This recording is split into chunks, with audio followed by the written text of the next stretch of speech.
ఇప్పుడు no cost cough syrup తో 60 రూపాయల విలువ గల ఇన్హేలర్ పూర్తిగా ఉచితం. దెబ్బకి దగ్గు జలుబు మాయం. ఓ పోలీస్ అధికారి ఓ రాజకీయ నాయకుడి ఆగడాలకు మహారాష్ట్రలో వైద్యురాలు బలైంది. ఎస్ఐ లైంగిక వేధింపులతో వైద్యురాలు సూసైడ్ చేసుకున్న ఘటన మహారాష్ట్ర రాజకీయాలను కుదిపేస్తోంది. తీవ్ర దుమారం రేపిన ఈ ఘటనపై ప్రతిపక్షాలు తీవ్ర స్థాయిలో విరుచుకుపడుతున్నాయి. సీఎం ఫడ్నవీస్ జోక్యంతో ఎస్ఐని సస్పెండ్ చేశారు.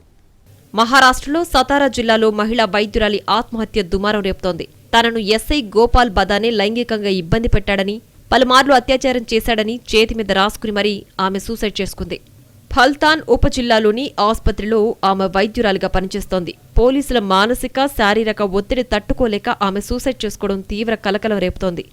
ఆమె అరచేతిలో సూసైడ్ లేఖ రాయిగా చనిపోవడానికి ముందు రాసిన 4 పేజీల ఆత్మహత్య లేఖ ఇప్పుడు వెలుగులోకొచ్చింది. దీనిలో మరిన్ని విషయాలు వెలుగులోకొచ్చాయి.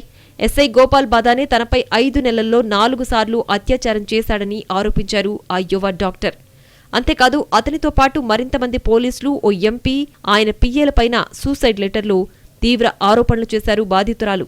పోలీస్ కేంద్రాల్లో నిందితులుగా ఉన్నవారికి నకిలీ ఫిట్నెస్ సర్టిఫికేట్లను ఇవ్వాలని ఎస్ఐ గోపాల్ బదానే, ఇతర పోలీసులు కూడా తనపై తీవ్ర ఒత్తిడి తీసుకొచ్చారని బాధితురాలు తన సూసైడ్ లెటర్లో ఆరోపించింది. అంతేకాదు చాలా మంది నిందితులను మెడికల్ టెస్టుల కోసం కూడా ఆసుపత్రికి తీసుకురాలేదని వెల్లడించింది. అయినప్పటికీ వారికి ఫిట్నెస్ సర్టిఫికేట్లు ఇవ్వాలని కోరేవారని పేర్కొంది.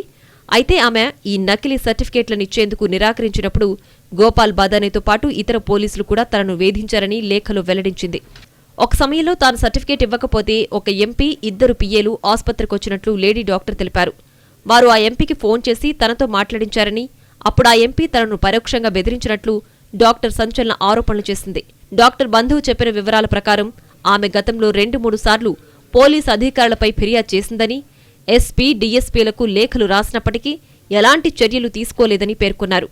తనకేదైనా జరిగితే ఎవరు బాధ్యత వహిస్తారని కూడా ఆమె లేఖలో ప్రశ్నించినట్లు గుర్తు చేశారు.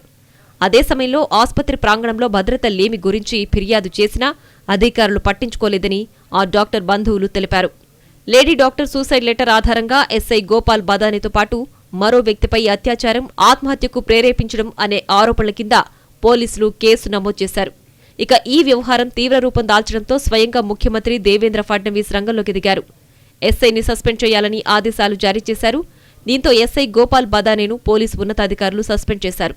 ఇప్పటికీ ఈ వైద్యురాలి ఆత్మహత్య మహారాష్ట్రలో దుమారం రేపింది. అయితే తాజాగా ఈ కేసులో ఎంపీ పేరు కూడా రావడంతో రాజకీయంగానూ సంచలనం సృష్టిస్తోంది.